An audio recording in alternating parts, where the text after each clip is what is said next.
I'll get into the communist or Zeitgeistian argument that governments and markets are synonymous with one another. But before I do that, allow me to attempt to explain why it sometimes seems that freer markets lead to the oppression of weaker groups. Shortly after the Glorious Revolution in England, British imperialism began to take root. Without delving too much into the specifics, I'll try to give a philosophical overview of why I think that freer markets seem to lead to the oppression of certain people groups.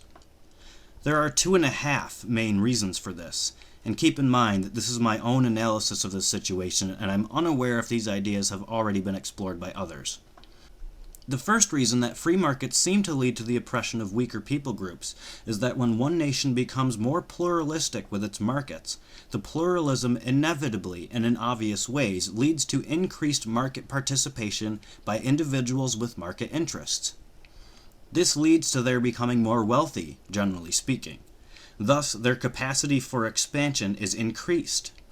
They can afford to travel to new lands, buy new materials, and build more efficient means of production and trade, and in fact, even exploitation, as the Dutch East India Company demonstrated.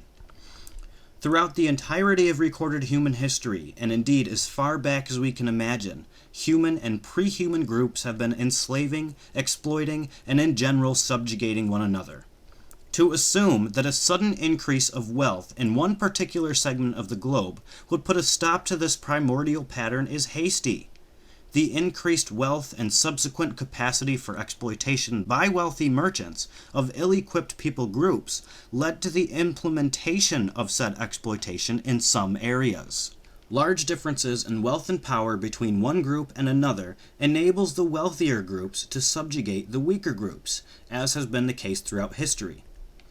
This is a very evident pattern of human behavior, and did not arise as a result of markets, but is likely wired into us somehow.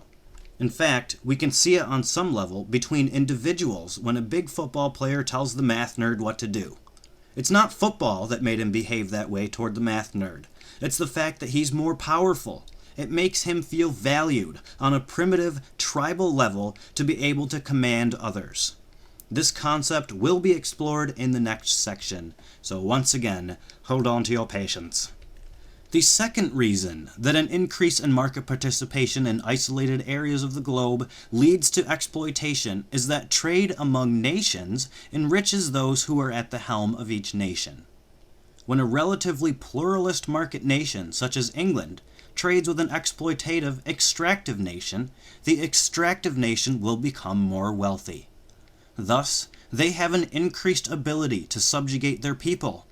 Because they're receiving income through trade from a rich nation with inclusive markets, the wealth they gain from that trade could easily be put to use squashing dissent from within their own nation. Think about how many African warlords thrive off the donations Americans make to help those who are poor. Whether the trade is of a philanthropic nature, whether the trade is of a philanthropic nature or simply for profit, no matter who is being traded with, those who steer the nation can exploit the wealth through forced extraction and increase their future capacity for said exploitation and subjugation. So you see what's going on here. It's not the trade that is making people's lives worse off.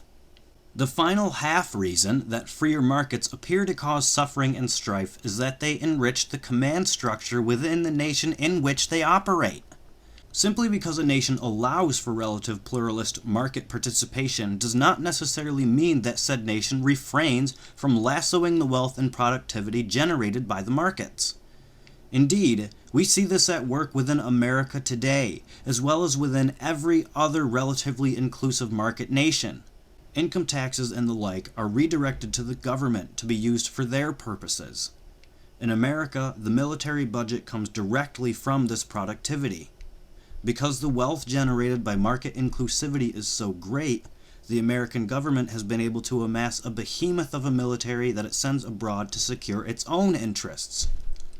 Just as a relatively inclusive market in England allowed for British imperialism to take root, the even more inclusive American system allowed for American imperialism to spread throughout the world. All that being said, it is greatly important to understand that such imperialism is not the direct result of markets, but rather of the hijacking of market-generated wealth by an overreaching command structure. Also, many of the injustices perpetrated by businesses in Imperial England, as well as those currently under the Imperial United States, are legitimized and often propagated by governmental command structures. In Part 3, we will examine whether or not the difference between the state and the market is a false dichotomy. This is one of my favorite parts, so stick around.